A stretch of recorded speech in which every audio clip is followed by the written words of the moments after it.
الحمد لله نحمده ونستعينه ونستغفره ونعوذ بالله من شرور أنفسنا ومن سيئات أعمالنا من يهده الله فلا مضل له ومن يضلل فلا هادي له وأشهد أن لا إله إلا الله وحده لا شريك له وأشهد أن محمدًا عبده ورسوله أما بعد فإن خير الحديث كتاب الله وخير الهدي هدي محمد صلى الله عليه وسلم وشر الأمور محدثاتها وكل محدثة بدعة وكل بدعة ضلالة وكل ضلالة في النار. أعوذ بالله من الشيطان الرجيم. بسم الله الرحمن الرحيم. يا أيها الذين آمنوا إذا نودي للصلاة من يوم الجمعة فاسعوا إلى ذكر الله وذروا البيع ذلكم خير لكم إن كنتم تعلمون.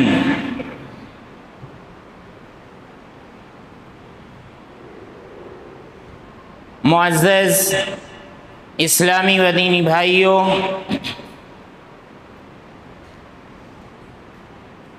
خطبہ مسنونہ کے بعد جو آیت کریمہ میں نے آپ کے سامنے تلاوت کی ہے، یہ سورۃ الجمعہ کی آیت کریمہ ہے۔ اللہ رب العزت فرماتا ہے، یا ایھا الذین آمنوا، اے ایمان والو، اذا نودی للصلاۃ من یوم الجمعہ، جب جمعہ کے دن جمعہ کے لیے بلایا جائے یعنی اذان دی جائے، فاسعوا الی ذکر اللہ، تو اللہ کے ذکر کی طرف دوڑ پڑو، لپک پڑو، وذروا البیع، اور خرید و فروخت چھوڑ دو، تجارت چھوڑ دو، ذالکم خیر لکم ان کنتم تعلمون۔ اللہ رب العزت فرماتا ہے کہ یہ تمہارے لیے بہت بہتر ہوگا، ان کنتم تعلمون، اگر تمہارے پاس علم ہے، تم کچھ جانتے ہو۔ اللہ رب العزت نے اس آیت میں جمعے کا خاص طور پر ذکر فرمایا ہے، اور جمعے کی اذان ہوتے ہی خرید و فروخت ترک کرنے کو اللہ رب العزت نے بتلایا ہے۔ اسی لیے فقہا نے اس آیت سے استدلال کیا ہے کہ جمعہ کے دن جب وہ والی اذان کہ جس کے بعد خطبہ شروع ہو جاتا ہے، اس کے بعد خرید و فروخت کرنا، تجارت کرنا، سامان لینا دینا، یہ ناجائز اور حرام ہے۔ اللہ رب العزت کے ذکر کی طرف آنا یہ واجب اور ضروری ہے۔ احادیث کا جب ہم مطالعہ کرتے ہیں تو معلوم ہوتا ہے کہ اللہ کے رسول صلی اللہ علیہ وسلم نے جمعہ کے خاص آداب بیان فرمائے ہیں، اور اللہ کے رسول صلی اللہ علیہ وسلم نے جمعہ کے دن کو اور جمعے کی نماز کو اور جمعے کے خطبے کو بڑی اہمیت دی ہے۔ اللہ کے رسول صلی اللہ علیہ وسلم نے بیان فرمایا کہ جو شخص جمعہ کے دن جلدی آتا ہے مسجد اور پورے طور پر تیار ہو کر آتا ہے، پاکی کے جو بھی اسباب ہیں ان کو اختیار کرتا ہے، اس کے بعد خاص طور سے خوشبو کا اہتمام جمعہ کے دن کرتا ہے۔ اللہ کے رسول صلی اللہ علیہ وسلم نے ایک حدیث میں من طیبی اہلہ کا بھی ذکر فرمایا ہے کہ اگر خوشبو اس کے پاس نہیں ہے تو اپنے گھر میں مانگ لیتا ہے، اپنی اہلیہ سے یا کسی سے مانگ لیتا ہے، لیکن جمعہ کے دن خوشبو کا بڑا اہتمام کرتا ہے۔ تو پاکی کے جتنے بھی اسباب ہیں ان کو اختیار کرتا ہے، اچھے انداز میں وضو کرتا ہے، اور اس سے پہلے اچھے انداز میں غسل کرتا ہے، اور پھر اس کے بعد خوشبو لگاتا ہے اور خوشبو لگا کر جلدی مسجد آتا ہے۔ جلدی مسجد آتا ہے، مسجد جلدی آنے کی فکر کرتا ہے اور خطبہ شروع ہونے سے پہلے وہ مسجد میں آ جاتا ہے، اور اس کے بعد اسی حدیث میں اللہ کے رسول صلی اللہ علیہ وسلم نے فرمایا کہ وَصَلَّى مَا كُتِبَ لَهُ، جو میسر ہوتی ہیں وہ نمازیں پڑھتا ہے، یعنی خطبے سے پہلے، اذان سے پہلے مسجد آ جاتا ہے، اور جتنی نمازیں اس کے مقدر میں ہیں وَصَلَّى مَا قُدِّرَ لَهُ، جتنی نمازیں اس کے مقدر میں ہیں، کم از کم 2 رکعت نہیں، پہلے آ گیا ہے تو جتنی بھی نمازیں وہ پڑھ سکتا ہے، 2 رکعت، 4 رکعت، 6 رکعت، 8 رکعت، 2 کر کے پڑھتا ہے۔ اور ایک حدیث میں ذکر ہے کہ امام کے قریب بیٹھنے کی کوشش کرتا ہے۔ تو اللہ کے رسول صلی اللہ علیہ وسلم نے فرمایا کہ اللہ رب العزت اس کے گناہوں کو معاف فرما دیتا ہے، اس کے گزشتہ گناہوں کو، گزشتہ خطاؤں کو اللہ رب العالمین معاف فرما دیتا ہے۔ اور اسی طرح سے اللہ کے رسول صلی اللہ علیہ وسلم نے جمعے کے دن کے تعلق سے بہت سے آداب کا ذکر فرمایا ہے۔ اللہ کے رسول صلی اللہ علیہ وسلم نے فرمایا کہ جو شخص جمعے کے لیے آتا ہے تو مسجد میں جب داخل ہوتا ہے تو وہ گردن نہیں پھلانگتا ہے، لوگوں کی گردنیں نہیں پھلانگتا ہے، کیونکہ ایک مرتبہ اللہ کے رسول صلی اللہ علیہ وسلم خطبہ دے رہے تھے تو ایک شخص کو دیکھا کہ وہ لوگوں کی گردنیں پھلانگ کر آگے آنے کی کوشش کر رہا ہے، تو اللہ کے رسول صلی اللہ علیہ وسلم نے خطبہ روک کر آپ صلی اللہ علیہ وسلم نے اس سے مخاطب ہو کر فرمایا کہ اجلس فقط آذیتا و آنیتا، تو بیٹھ جا، تو نے لوگوں کو تکلیف دی ہے، لوگوں کو پریشان کیا ہے، وَآنَيْتَ، اور تو نے آنے میں بڑی تاخیر کر دی ہے، تجھے پہلے آنا چاہیے تھا۔ تو اللہ کے رسول صلی اللہ علیہ وسلم نے خطبے کے دوران اس کو یہ حکم دیا۔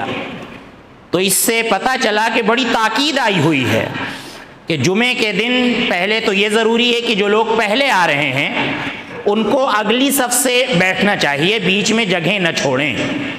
تاکہ پیچھے آنے والوں کو جگہ مل سکے۔ اب جو شخص بعد میں آیا ہے تو وہ قطعاً آگے آنے کی کوشش نہ کرے، گردن پھلانگنے کی کوشش نہ کرے، بلکہ جہاں پر اسے جگہ مل جا رہی ہے وہیں پر وہ بیٹھ جائے۔ اسی طرح سے اللہ کے نبی صلی اللہ علیہ وسلم نے ایک ادب کا اور ذکر کیا ہے جس پر عمل کرنا واجب اور ضروری ہے۔ اللہ کے نبی صلی اللہ علیہ وسلم نے فرمایا کہ جمعہ کے دن کوئی شخص جب مسجد آئے تو اپنے بھائی کو اٹھا کر اس کی جگہ پر بیٹھنے کی کوشش نہ کرے، جو پہلے آیا ہے جہاں پر وہ بیٹھ گیا ہے آگے تو وہ وہیں پر بیٹھے۔ اور اسی طرح سے ایک تیسری بات کا ذکر کرتے ہوئے اللہ کے نبی صلی اللہ علیہ وسلم نے فرمایا کہ جمعے کے خطبے کے دوران تفریق منع ہے۔ تفریق یعنی 2 لوگ بیٹھے تھے مل کر اور آپ آئے بعد میں اور آپ ان سے کہہ رہے ہیں کہ ذرا آپ لوگ کھسک جائیں تو ہم بیچ میں بیٹھ جائیں۔ اللہ کے رسول صلی اللہ علیہ وسلم نے اس سے منع فرمایا ہے، اور اس کی بہت سی حکمتیں ہو سکتی ہیں، چونکہ جمعہ کے دن خطبہ غور سے سننے کا حکم دیا گیا ہے، اور اللہ رب العزت نے جو ذکر فرمایا ہے فَاسْعَوْا إِلَىٰ ذِكْرِ اللَّهِ، تو اس میں جمعے کی نماز بھی داخل ہے اور اسی طرح سے جمعے کا خطبہ بھی داخل ہے ذکر اللہ میں۔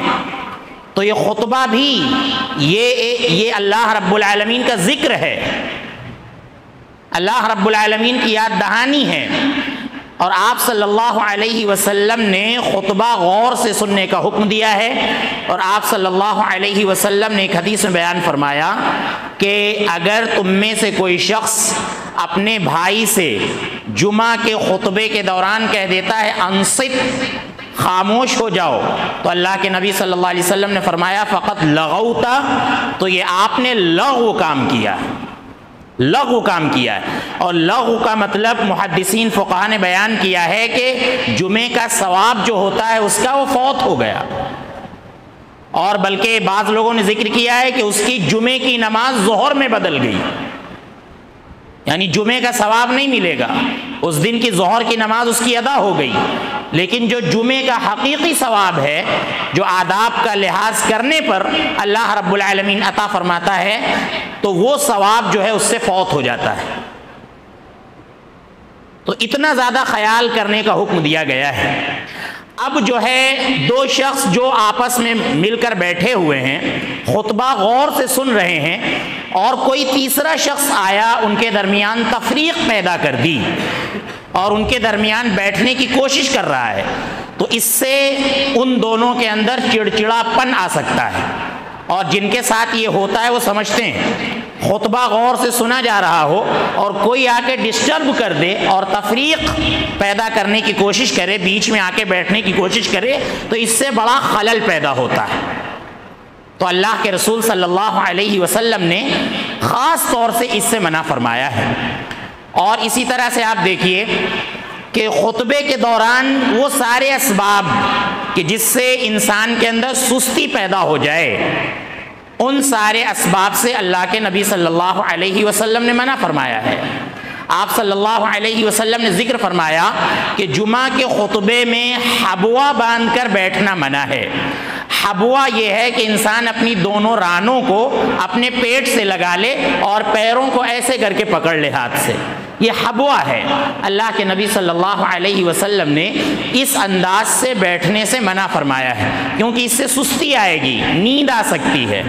اور اس انداز سے بیٹھیں۔ اگر کسی بھی حالت میں بیٹھنے سے نیند آ رہی ہے تو اللہ کے رسول صلی اللہ علیہ وسلم کے کہنے کا مطلب یہ ہے کہ وہ حالت ہمیں بدل لینی چاہیے۔ لیکن جمعے کا خطبہ بہت غور سے سننا چاہیے۔ آپ دیکھیں جمعے کا جو ایک خطبہ ہے یہ ایک ہفتے کا پروگرام ہے، اور یہ ایک ایسا پروگرام ہے جس کو ہم خود سے نہیں منعقد کرتے ہیں،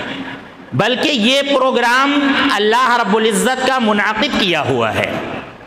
اور یہ پروگرام اللہ کے رسول صلی اللہ علیہ وسلم کی طرف سے منعقد کیا ہوا ہے، یعنی یہ منصوص ہے۔ یہ دلائل کی روشنی میں ہم خطبہ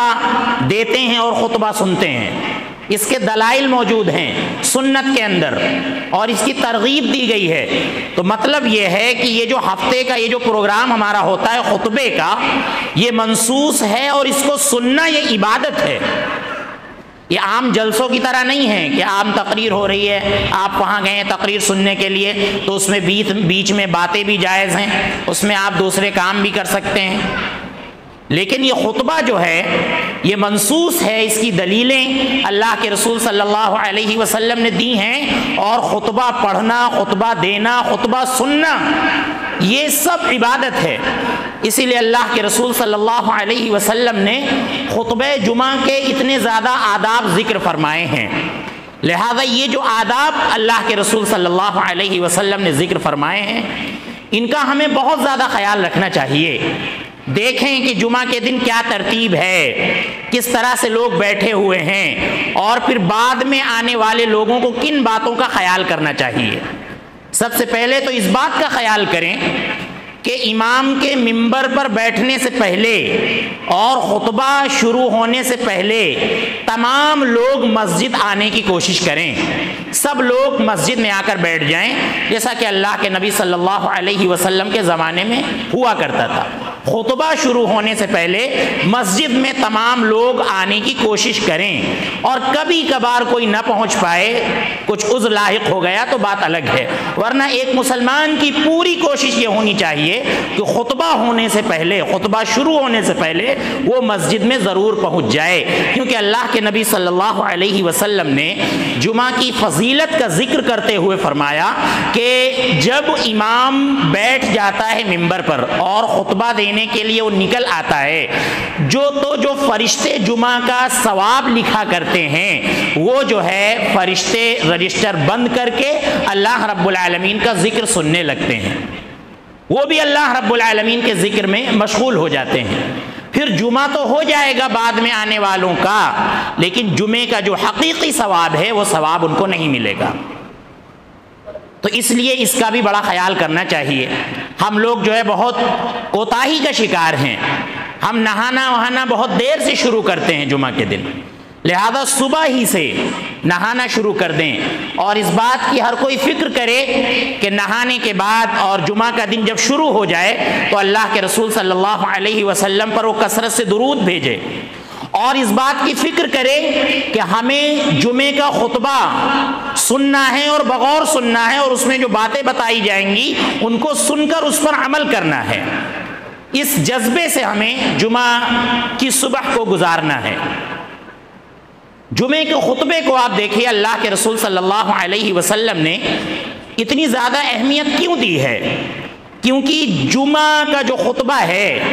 یہ عوام کی اصلاح کے لیے بہت ہی اہم مقام رکھتا ہے۔ اس جمعہ کے خطبے کی اہمیت کو کوئی بھی خطبہ پا نہیں سکتا ہے، جو خطبے کی اہمیت جمعہ کے خطبے کی ہے۔ اگر ایک خطیب کوشش یہ کرتا ہے کہ اسلام کے بنیادی مسائل آپ کے سامنے آ جائیں، اور اسی طرح سے اسلام کی جو ظاہری چیزیں ہیں جو سامنے آ جانا چاہیے، اور ایک مومن کی جو روزمرہ کی چیزیں ہوتی ہیں جن پر عمل کرنا ضروری ہوتا ہے، اور خطیب یہ کوشش کرتا ہے کہ ساری باتیں آپ کے سامنے ہفتہ واری خطبے میں بیان کر دی جائیں، تو ایسے خطیب کی باتوں کو اور زیادہ سننے کے لیے آپ کو پہلے پہنچنا چاہیے۔ اور خاص طور سے خطیب جب اس بات کا خیال کرے کہ وہ عوام سے مخاطب ہو اور خطبہ دے رہا ہو، اور خطبہ کہتے ہی اس کو ہیں کہ جس میں خطاب ہو، یعنی خطیب کچھ کہے اور عوام اس کو سنیں اور ان کے سمجھ میں آئے، اس کو خطبہ کہتے ہیں۔ اور بہتر اور احوط اور افضل یہی ہے کہ خطبہ جو ہو وہ عوام کی زبان میں ہو، عوام کی زبان میں ہو۔ عربی میں آپ نے ٹھیک ہے کچھ پڑھ دیا، اللہ کا ذکر کر دیا، اللہ کے نبی صلی اللہ علیہ وسلم کی بعض حدیثوں کا ذکر فرما دیا، تو آپ کا خطبہ تو ہو گیا، اس میں کوئی شک نہیں۔ اور خطبہ اصلاً عربی ہی میں ہوتا ہے، یہ بات ذہن سے نکال دی جائے کہ خطبہ جو ہے پورا اردو میں دیا جاتا ہے، یہ بات ذہن سے نکال دی جائے، بلکہ دونوں خطبے عربی میں ہوتے ہیں، ان کا جو مغز ہوتا ہے وہ آپ کے سامنے عربی میں پیش کیا جاتا ہے۔ دونوں خطبوں میں پہلے خطبہ مسنونہ پڑھا جاتا ہے، اللہ رب العالمین کی تعریف کی جاتی ہے، اللہ کے نبی صلی اللہ علیہ وسلم اور آپ کے آل و اصحاب پر درود و سلام بھیجا جاتا ہے، یہ سارا کام عربی زبان میں ہوتا ہے۔ اور اس کے بعد جو آیت پڑھی گئی ہے، جس آیت کی روشنی میں آپ کو بتانا ہے کچھ، وہ باتیں باقی اردو میں بولی جاتی ہیں اور عوام کی زبان میں بولی جاتی ہیں۔ اور یہ عین حکمت ہے، یہ حکمت ہے کہ آپ خطبہ دے رہے ہیں تو آپ کا خطبہ ایسا ہو کہ خطیب جو بول رہا ہو عوام اس کو سمجھ رہے ہوں۔ آیت آپ نے پڑھ دی عربی میں اور اللہ کے نبی صلی اللہ علیہ وسلم پر صلاۃ و سلام بھیج دیا، اس کے بعد آپ آیت کی جو وضاحت کر رہے ہیں اور آیات کی روشنی میں جو آپ احکام بیان کر رہے ہیں، لہذا ان کو اردو زبان میں بیان کرنا چاہیے تاکہ لوگ سمجھ جائیں کہ کیا اس آیت میں اللہ رب العالمین نے بیان فرمایا ہے۔ اللہ کے رسول صلی اللہ علیہ وسلم جمعے کے خطبے کو بہت اہمیت دیا کرتے تھے۔ صحابی فرماتے ہیں کہ اللہ کے نبی صلی اللہ علیہ وسلم جب جمعے کا خطبہ دیتے تھے تو احمرت عیناہ، آپ صلی اللہ علیہ وسلم کی آنکھیں سرخ ہو جایا کرتی تھیں، وعلا صوتہ، اور آپ صلی اللہ علیہ وسلم کی آواز بلند ہو جایا کرتی تھی، واشتد غضبہ، اور آپ صلی اللہ علیہ وسلم کا غصہ سخت ہو جایا کرتا تھا، اور ایسا لگتا تھا کہ آپ صلی اللہ علیہ وسلم لوگوں کو کسی لشکر سے ڈرا رہے ہیں۔ یقول صبحکم ومساکم، ایسا لگتا کہ اللہ کے نبی صلی اللہ علیہ وسلم کہہ رہے ہیں کہ وہ لشکر تمہارے اوپر صبح کو حملہ کرنے والا ہے یا شام کو حملہ کرنے والا ہے۔ یہ اللہ کے نبی صلی اللہ علیہ وسلم کا انداز ہوتا تھا۔ تو دیکھتے تھے آپ صلی اللہ علیہ وسلم کے عوام میں کوئی کوتاہی پائی جا رہی ہے، کوئی کمی پائی جا رہی ہے، تو اللہ کے نبی صلی اللہ علیہ وسلم بڑے دو ٹوک انداز میں اس کی وضاحت فرمایا کرتے تھے، جیسا کہ آپ صلی اللہ علیہ وسلم کہتے لَيَنْتَهِيَنَّ أَقْوَامٌ عَنْ وَدْعِهِمْ الْجُمُعَاتِ، اللہ کے نبی صلی اللہ علیہ وسلم کہتے کہ لوگ جمعہ چھوڑنے سے باز آ جائیں، ورنہ اللہ رب العزت ان کے دلوں پر مہر لگا دے گا اور پھر ان کو کبھی ہدایت نہیں ملے گی۔ اللہ کے نبی صلی اللہ علیہ وسلم نے ایک حدیث میں فرمایا کہ جس نے لگاتار 3 جمعے چھوڑ دیے تو اللہ رب العزت اس کے دل پر مہر لگا دیتا ہے. تو یہ غفلت کی اللہ رب العزت اس کے دل پر مہر لگا دیتا ہے. تو یہ انداز تھا اللہ کے رسول صلی اللہ علیہ وسلم کا بیان کرنے کا. اور اسی طرح سے صحابی فرماتے ہیں کہ آپ صلی اللہ علیہ وسلم کی عادت یہ تھی کہ جب آپ صلی اللہ علیہ وسلم کوئی بات کرتے اذا تکلم بکلمۃ اعادها ثلاثا، جب کوئی اہم بات ہوتی تھی آپ صلی اللہ علیہ وسلم کے خطبے میں یا آپ کے کلام میں، تو آپ صلی اللہ علیہ وسلم اس کو 3 مرتبہ کہہ دیا کرتے تھے تاکہ لوگ اچھی طرح سے اس کو سمجھ جائیں. تو یہ اللہ کے رسول صلی اللہ علیہ وسلم کے خطبے کا انداز تھا. لہذا جمعے کی خطبے کی اہمیت کو ہمیں سمجھنا چاہیے، اور جو باتیں آداب آپ کے سامنے ذکر کیے گئے ہیں ان کا ہمیں خاص طور سے خیال کرنا چاہیے، اور خاص طور سے وہ ادب کہ اللہ کے نبی صلی اللہ علیہ وسلم نے بات کرنے کو بالکل خطبے کے دوران حرام قرار دیا ہے. ذرا بھی بات نہیں ہونی چاہیے، بات نہیں کی جا سکتی ہے. یہاں تک کہ اللہ کے نبی صلی اللہ علیہ وسلم نے فرمایا کہ اگر آپ نے اپنے بھائی سے یہ کہہ دیا کہ خاموش ہو جاؤ تو آپ نے ایک لغو کام کیا، آپ نے ایک غلط کام کیا. دیکھنے میں آتا ہے لوگ بڑی کوتاہی کا شکار ہیں اس سلسلے میں، خاص طور سے پیچھے جو لوگ آتے ہیں دیکھنے میں آتا ہے کہ وہ جو ہے باتیں کرتے رہتے ہیں اور بہت سی چیزوں پر وہ تبصرے کرتے رہتے ہیں. مثال کے طور پر تبصرہ اس بات پر ہوتا ہے کہ اذان جو ہے ایک ہی دی گئی ہے، اس بات پر تبصرہ ہوتا ہے. تو اس کی بھی ہم ذرا وضاحت کرنا چاہیں گے. تو آپ دیکھیں کہ اللہ کے رسول صلی اللہ علیہ وسلم کے زمانے میں، بخاری کی حدیث ہے، اللہ کے نبی صلی اللہ علیہ وسلم کے زمانے میں حضرت عمر، حضرت ابو بکر صدیق رضی اللہ عنہ کے زمانے میں اور حضرت عمر بن خطاب رضی اللہ عنہ کے زمانے میں جمعے کی صرف ایک اذان ہوتی تھی. اور وہ اذان کب ہوتی تھی؟ جب خطیب ممبر پر بیٹھ جاتا. جب خطیب ممبر پر بیٹھ جاتا تب اذان ہوتی تھی. اس کے بعد عثمان بن عفان رضی اللہ عنہ کا جب زمانہ آیا اور آبادی کافی پھیل گئی تو عثمان بن عفان رضی اللہ عنہ نے اذان کے حکم سے استدلال کرتے ہوئے حکم دیا کہ اب آبادی پھیل گئی ہے، لوگ اپنے اپنے کاموں میں مشغول رہتے ہیں، لوگ تجارت میں مشغول رہتے ہیں، لوگوں کو جمعہ کے وقت کا علم نہیں ہو پاتا ہے، لہذا جمعے کی اصل اذان سے پہلے ایک اذان حضرت عثمان بن عفان رضی اللہ عنہ نے شروع کی. اور یہ اذان جو دی جاتی تھی حضرت عثمان کے زمانے میں مقام زورا میں دی جاتی تھی. اور امام بخاری رحمۃ اللہ علیہ فرماتے ہیں کہ زورا سوقن بالمدینہ، زورا جو ہے مدینے میں ایک بازار تھا اور بازار میں جا کر یہ اذان دی جاتی تھی تاکہ تاجر لوگ یہ سمجھ جائیں کہ آج جمعہ ہے، جمعے کا وقت ہو گیا ہے، لہذا ہم کو اپنی تجارت اب سمیٹنی چاہیے اور جمعے کے لیے چلنا چاہیے. یہ اذان حضرت عثمان بن عفان رضی اللہ عنہ نے شروع کی. لہذا اس وقت اس کی سخت ضرورت تھی اور حضرت عثمان بن عفان رضی اللہ عنہ نے ایک اچھا کام کیا، اور آپ خلیفہ راشد ہیں اور اللہ کے نبی صلی اللہ علیہ وسلم نے حکم فرمایا کہ علیکم بسنتی و سنت الخلفاء الراشدین، کہ تم لوگ میری سنت پر عمل کرو اور میرے بعد جو میرے خلفاء راشدین ہیں ان کی سنت پر عمل کرو. لہذا یہ ایک اچھا طریقہ حضرت عثمان بن عفان رضی اللہ عنہ نے شروع کیا، لیکن اس وقت اس کی ضرورت تھی. لیکن آج الحمدللہ اتنی ترقی ہو گئی ہے کہ اب اس اذان کی ضرورت محسوس نہیں کی جاتی ہے. پھر وہ اذان بازار میں جا کر دی جاتی تھی اور بازار میں دینے کی آج الحمدللہ اس اذان کی ضرورت نہیں رہ گئی ہے. لہذا مسجد ہی میں 2 اذان دینے کی کوئی خاص ضرورت نہیں رہ گئی ہے. لیکن بہرحال حضرت عثمان بن عفان رضی اللہ عنہ کا یہ اجتہاد ہے، یہ ان کا عمل ہے. اگر دی جا رہی ہے تو ٹھیک ہے، بہتر ہے، لیکن اگر کسی مسجد میں نہیں دی جا رہی ہے تو اللہ کے نبی صلی اللہ علیہ وسلم کے زمانے میں بھی نہیں دی جاتی تھی، ابو بکر صدیق رضی اللہ عنہ کے زمانے میں نہیں دی جاتی تھی، اور عمر بن خطاب رضی اللہ عنہ کے زمانے میں بھی نہیں دی جاتی تھی، اور آج اس کی ضرورت نہیں ہے تو اس مسجد میں بھی نہیں دی جاتی ہے. لہذا یہ کوئی بڑی بات نہیں ہے اللہ کے رسول صلی اللہ علیہ وسلم سے، حضرت ابوبکر صدیق رضی اللہ عنہ سے، اور اسی طرح سے حضرت عمر بن خطاب رضی اللہ عنہ کے زمانے میں ایسا ہی ہوتا تھا کہ ایک ہی اذان دی جاتی تھی۔ بہرحال دوسری اذان کی ضرورت ہے تو بالکل دی جائے، اس کو بدعت نہیں کہہ سکتے ہیں یا غلط نہیں کہہ سکتے ہیں۔